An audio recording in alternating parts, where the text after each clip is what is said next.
नमस्कार दोस्तों, TNC bullet series में आपका हार्दिक स्वागत और अभिनंदन है। दोस्तों, जैसा कि आपको पता है कि रोज़ सुबह 7 बजे हम टीएनसी बुलेट सीरीज के माध्यम से एक इम्पोर्टेंट टॉपिक जो है वो आपके सामने लेके आते हैं।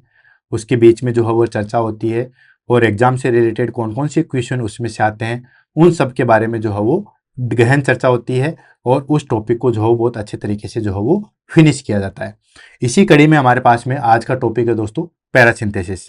पैरासिंथेसिस शुरू करने से पहले जो हो मैं आपको इसी के बारे में जो हो थोड़ा सा बताना चाहता हूँ कि दोस्तों टीएनसी बुलेट सीरीज की शुरुआत जो हो वो हमने 1 जनवरी 2025 से की थी और हमने वादा किया था कि हम जो है वो उसको पूरे साल चलाएंगे।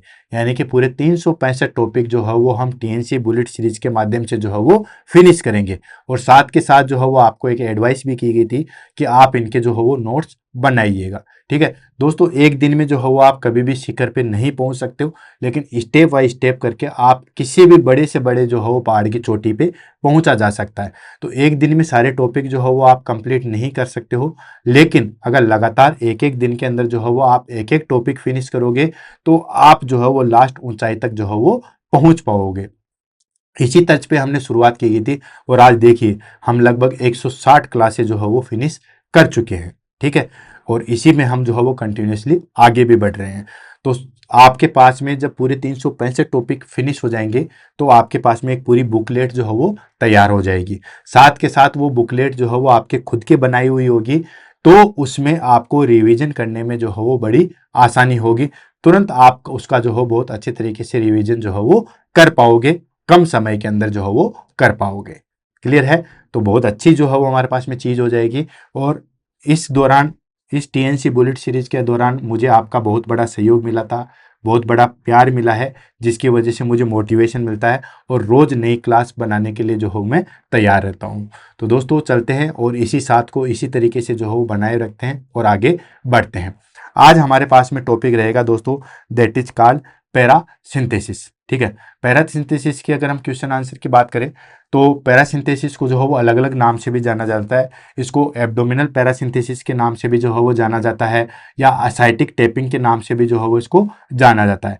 कुल मिला के सिंपल अगर हम इसके डेफिनेशन की बात करें तो वो हो जाएगी कि हमारे पास में जो असाइटिक फ्लूइड है या जो पेरिटोनियल कैविटी में जो फ्लूइड भर चुका है उसको जो बाहर निकालने की प्रोसेस है वो है पैरासिंथेसिस। अच्छा, थोरोसिंथेसिस और पैरासिंथेसिस इसमें जो है वो कंफ्यूज आपको नहीं होना है।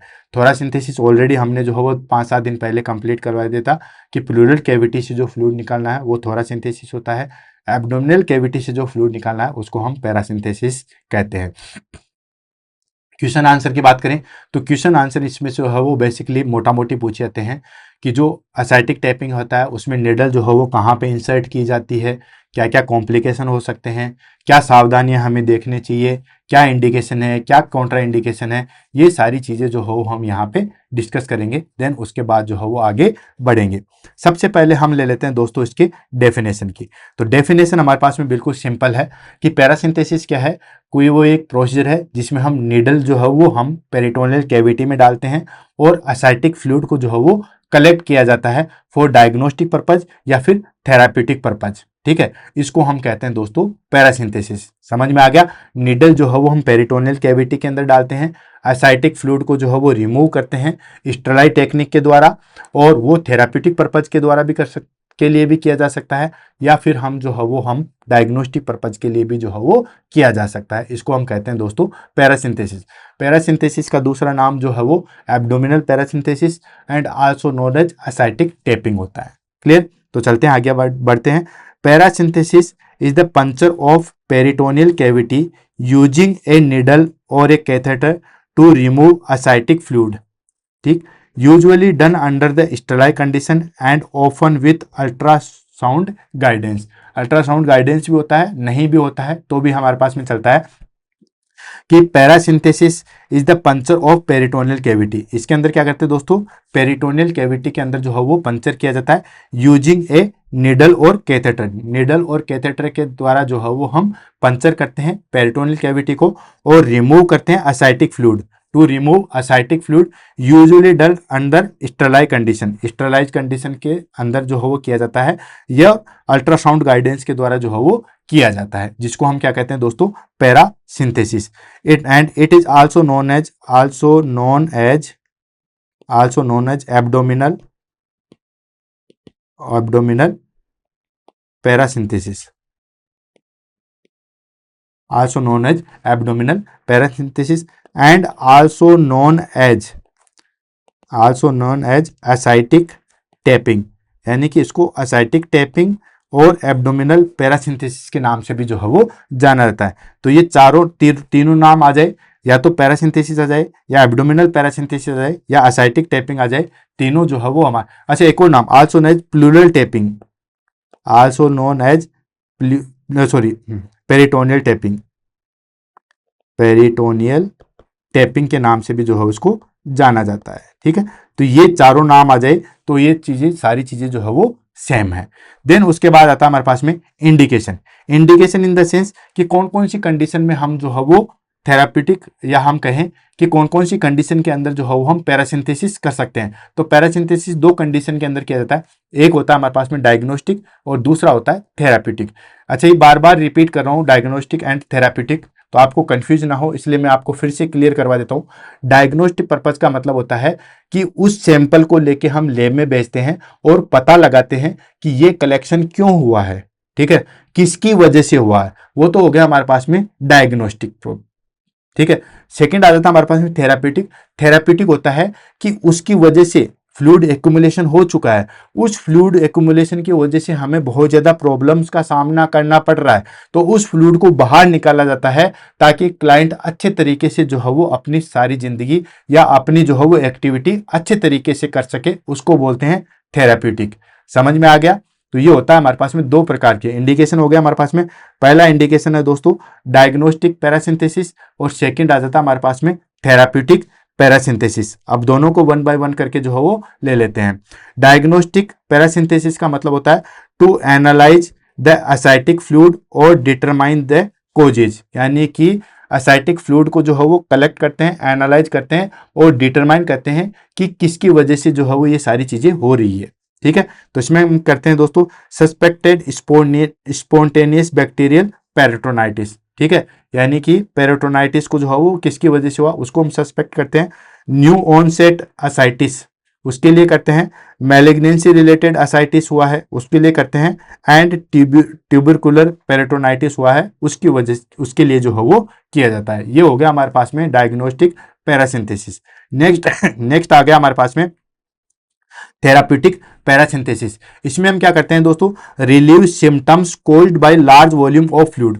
बहुत ज्यादा जो है वो फ्लूइड भर चुका है, अब उसकी वजह से वो बाकी ऑर्गन्स के ऊपर जो है वो कंप्रेशन डाल रहा है, बाकी ऑर्गन्स के ऊपर जो है वो प्रेशर डाल रहा है, तो उसकी वजह से क्या होता है कि उस फ्लूइड को निकालना बहुत जरूरी होता है, अदरवाइज जो है वो बाकी चीजें दिक्कत होती है। जैसे एब्डोमिनल डिस्टेंशन हो गया, शॉर्टनेस ऑफ ब्रीदिंग आ गया, या पेन ड्यू टू प्रेशर, बहुत ज्यादा जो हो फ्लूइड बढ़ गया तो पेन होगा, बहुत ज्यादा प्रेशर फ्लूइड बढ़ गया तो डायफ्राम पे प्रेशर डालेगा जिसकी वजह से शॉर्टनेस ऑफ ब्रीदिंग होगा और एब्डोमिनल डिस्टेंशन होगा। तो ये सारी चीजें जो है वो इसको रिलीव करने के लिए भी हम जो है वो करते हैं।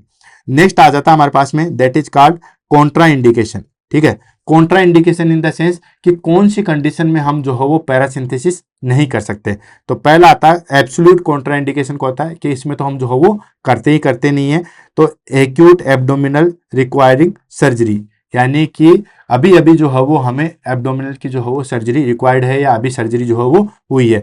And uncontrolled coagulopathy, uncontrolled coagulopathy just like that कि यानी कि उसमें पीटी या आईएनआर इंटरनेशनल नॉर्मलाइजेशन रेशियो या एपीटीटी, ठीक है, या ब्लीडिंग टाइम या क्लोटिंग टाइम, किसी भी वैल्यू जो है वो सही तरीके से नहीं है, अनकंट्रोल्ड तरीके से है, तो उस कंडीशन में हम जो है वो कभी भी जो है वो एसाइटिक टैपिंग या हम कहें पैरासिंथेसिस नहीं कर सकते।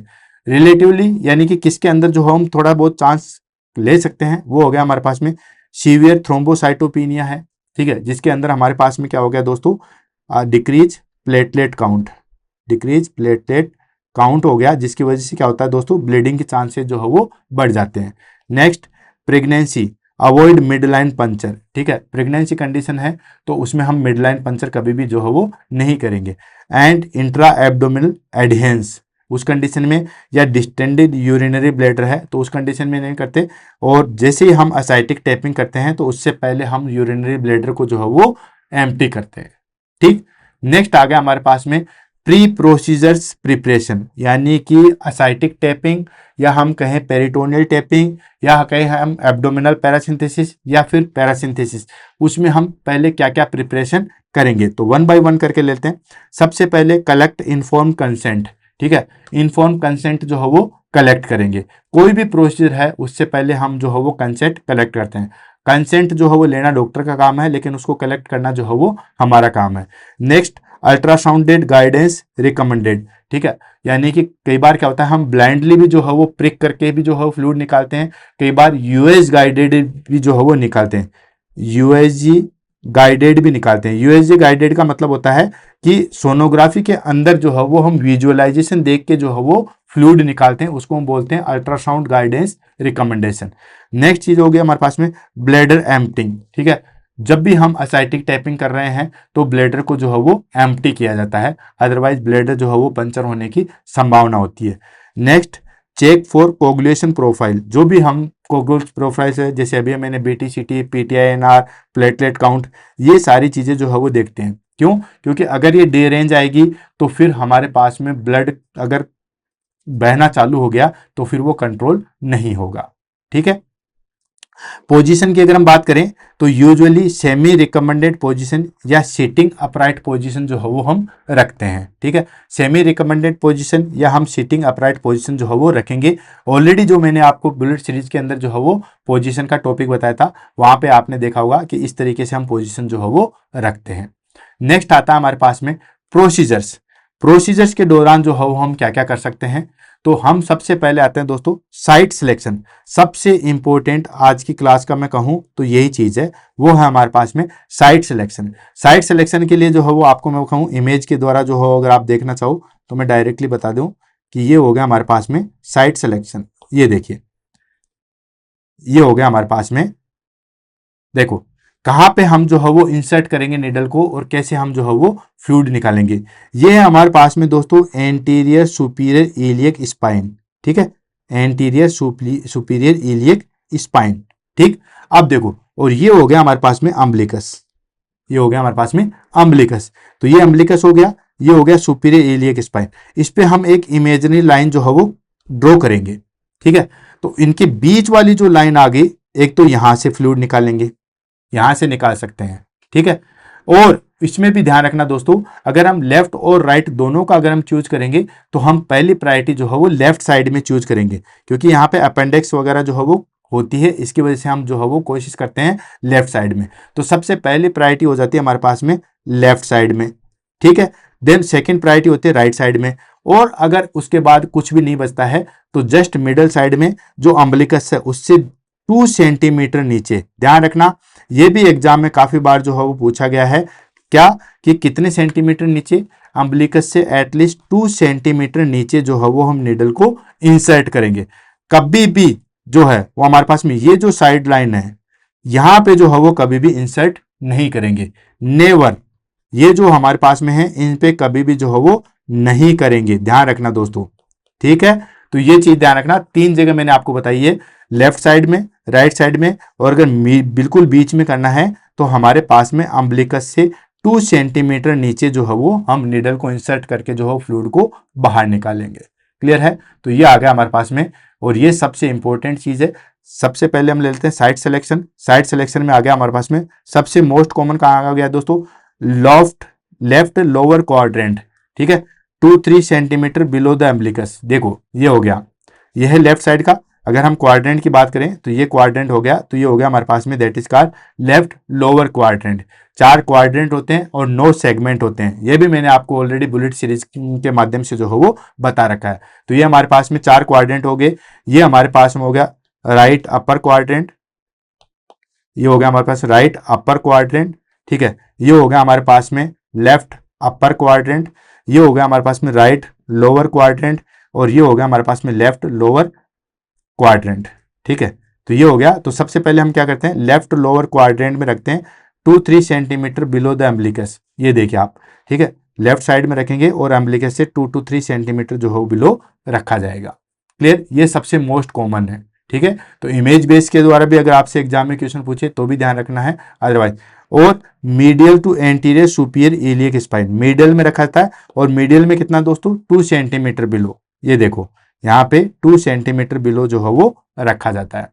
नेक्स्ट आ जाता है अवॉइड कब किया जाता है, अवॉइड कौन सी जगह वो किया जाता है, अवॉइड किया जाता है सर्जिकल स्कार, इनलॉर्ज वेन या इन्फेक्शन साइट, कहीं पे भी, यानी कि अगर एब्डोमेन पे हमने चूज तो कर लिया, ये तो मोस्ट कॉमन आ गया, लेकिन अगर वहां पे सर्जिकल स्कार है या वेन जो है वो बढ़ी हुई है या इन्फेक्शन की साइट है, तो कभी भी वहां पे हम जो है वो चूज नहीं करेंगे या उस साइट को जो हम चूज नहीं करेंगे। नेक्स्ट आ जाता है एसेप्टिक टेक्निक, बिल्कुल जो हमारे पास में पैरासिंथेसिस है, जिसको हम एब्डोमिनल पैरासिंथेसिस कहते हैं या एसाइटिक टैपिंग कहते हैं, ये बिल्कुल एसेप्टिक टेक्निक्स के अंडर जो है वो यूज आती है। तो clean and drape the area, सबसे पहले जो है वो स्किन को क्लीन कर लेंगे और एरिया को जो है वो ड्रेप कर लेंगे।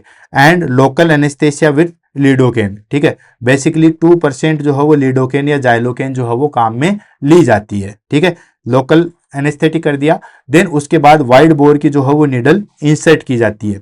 देन सेकंड स्टेज आते हैं निडल इंसर्जन, ठीक है, इंसर्ट ए लार्ज बोल निडल और catheter into the peritoneal cavity, ठीक है, लार्ज बोल की जो है निडल है वो इंसर्ट की जाती है। बेसिकली जो है वो 18 नंबर की जो है वो निडल बेसिकली काम में लेते हैं, हालांकि इससे बड़ी भी जो है वो काम में लेते हैं, लेकिन मोस्ट ऑफ द जो है 18 नंबर की जो है निडल काम में लेते हैं।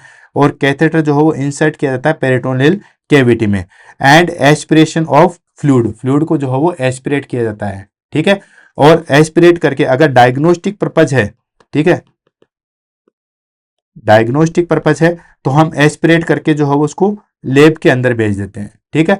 लेकिन अगर थेराप्यूटिक पर्पज के लिए निकाल रहे हैं, for therapeutic purpose at least 2 to 3 litre जो है वो रिमूव किया जाता है, ठीक है, 2 से 3 लीटर का जो है फ्लूइड रिमूव किया जाता है। हालांकि इससे ज्यादा भी किया जाता है, मैं फिर से कहता हूं, depend on condition, depend on patient condition, patient condition के ऊपर जो हो, पेशेंट कंडीशन के ऊपर जो है वो डिपेंड किया जाता है। इससे ज्यादा भी निकाल सकते हैं, लेकिन वो पेशेंट की कंडीशन के ऊपर जो है वो डिपेंड करते हैं, ठीक है। नेक्स्ट आ जाता है हमारे पास में पोस्ट प्रोसीजर केयर, आपने एसाइटिक टैपिंग कर दिया है, उसके बाद आप जो है वो किस तरीके से पोस्ट प्रोसीजर जो है वो केयर करोगे, तो उसमें हमारे पास में सबसे पहले अप्लाई ड्रेसिंग, जैसे आपने जहां से जो है वो निडल निकाली है वहां पे जो है वो आप अच्छे तरीके से जो है वो ड्रेसिंग करोगे। देन उसके बाद monitor the hypotension, bleeding and infection, सबसे मेन चांसेस होते हैं हमारे पास में दोस्तों हाइपोटेंशन के, ठीक है, तो हाइपोटेंशन को मॉनिटर करोगे, ब्लीडिंग और इन्फेक्शन है उसको मॉनिटर करोगे, ठीक है।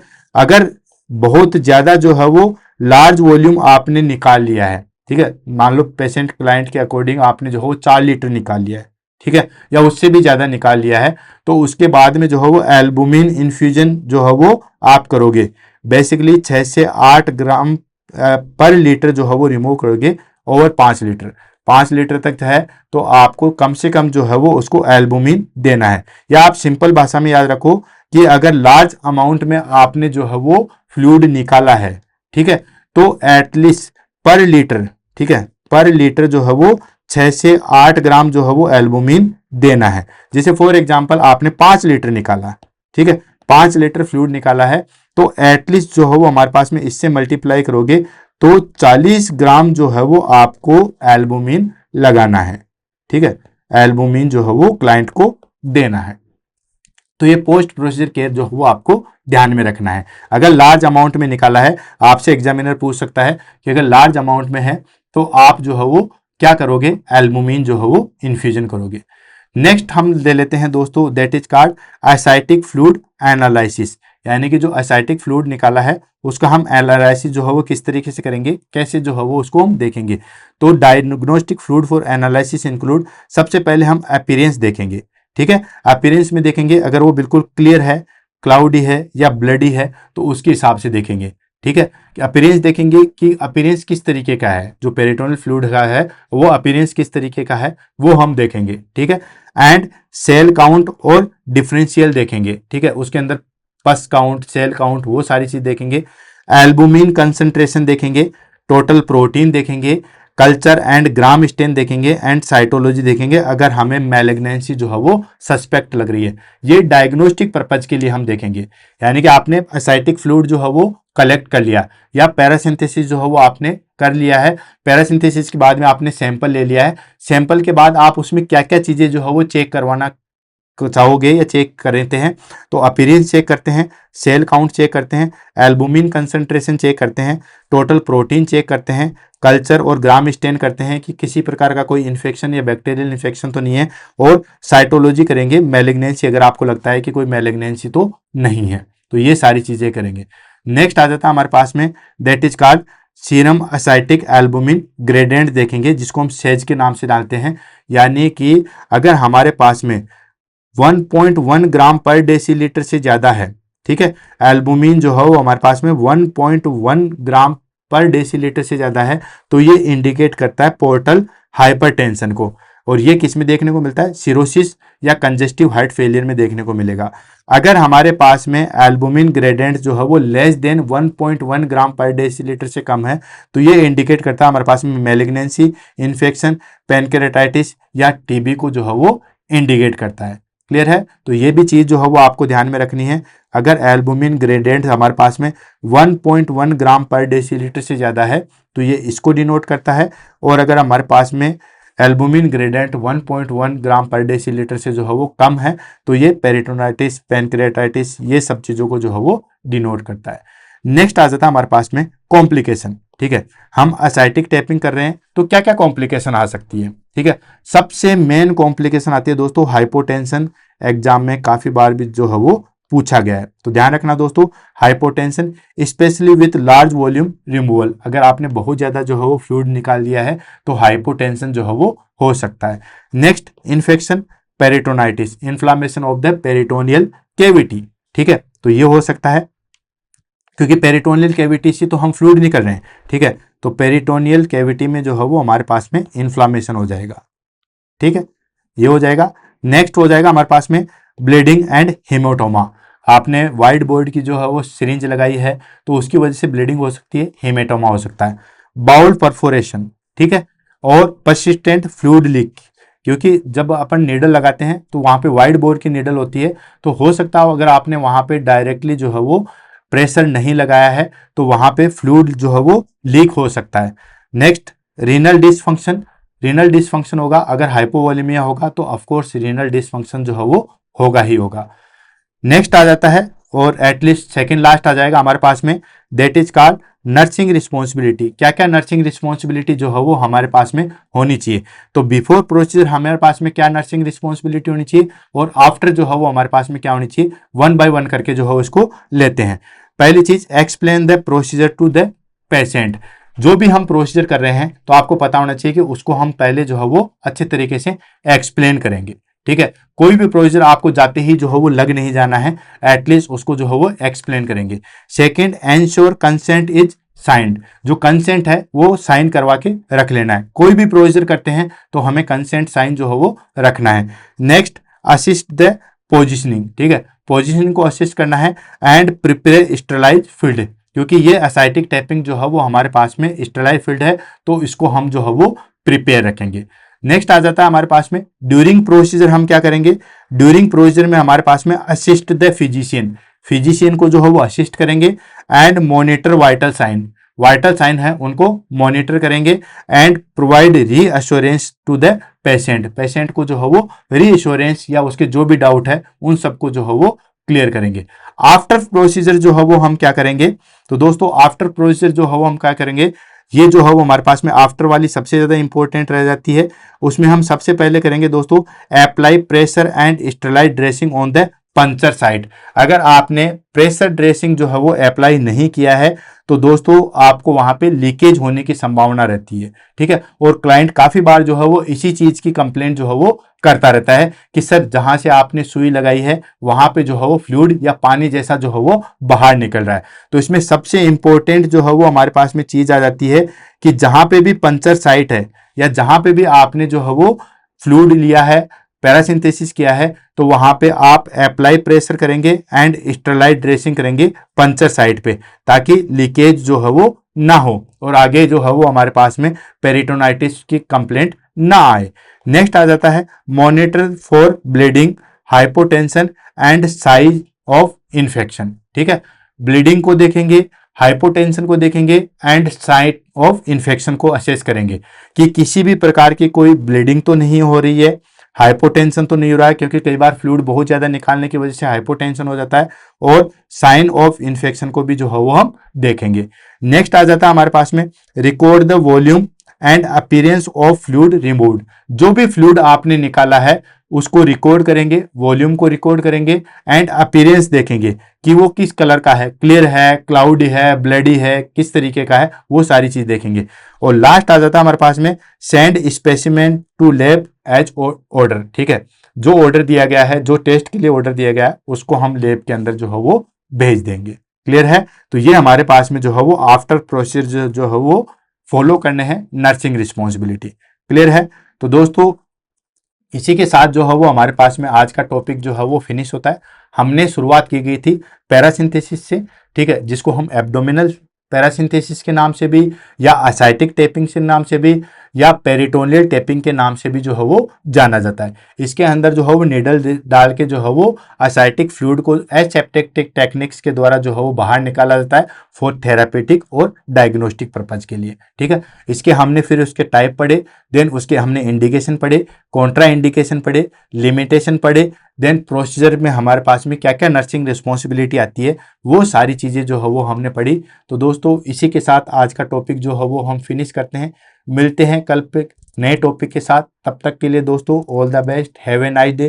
क्लास कैसे लगी और नेक्स्ट टॉपिक आपको कौन सा चाहिए जिसमें आपको सबसे ज़्यादा डाउट है, उसको आप बता सकते हो। क्लास के बारे में बता सकते हो, क्या आप इंप्रूवमेंट चाहते हो उसके बारे में बता सकते हो। इसी के साथ आज लेते हैं अलविदा, मिलते हैं कल। टाटा, bye bye, thank you so much.